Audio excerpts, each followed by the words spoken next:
Welcome back. The General Industries Workers Union of South Africa, Giwusa, says high increases in the cost of living are continuing persistently without considering the working class.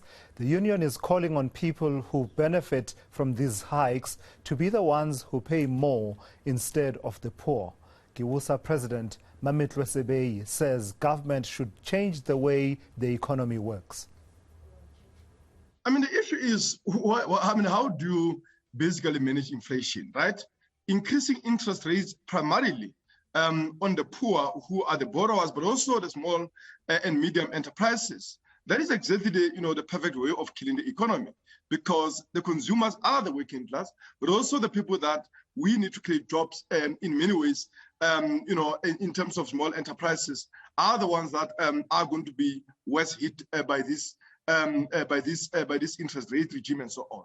And what we are saying is that, and I think the point to be made here is that this calls on the need to rethink about the way that economy works, which at the present moment is in the basis of profiteering of big corporations that dominate the key sectors of the economy. And we have, as a union movement, but also the socialists, have said that capitalism doesn't work for a great majority of the working class people. And I think the only way out of this crisis is by making sure that particularly we take into public ownership and begin to plan the economy in the interest of the overwhelming majority of the working class people. And what does that mean for us? It means that actually nationalize the banks, the mines, the big factories, and the big agriculture to ensure that economy works for the interest of the overwhelming majority. We can mobilize enormous resources that are there in the economy to meet challenges of unemployment, of housing, of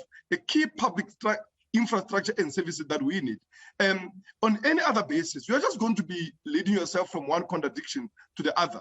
The reality is, they are sectors of the economy that are profiteering from this. Take an energy as an example, right? Big part of the oil industry in this country is Sasol. That is sourcing its input, locally. The war in Ukraine is not affecting them in any way. They are every year cost subsidized through an import parity pricing that allows them to charge the same prices as importers of oil at a cost of 30 billion rand to the whole of the economy, for which the working class people are paid. Tax that money, take Sasol back into a public ownership, and make sure that you use that money to subsidize public transport, taxis and buses for the working class people, for workers and students that are commuting daily to work and to schools.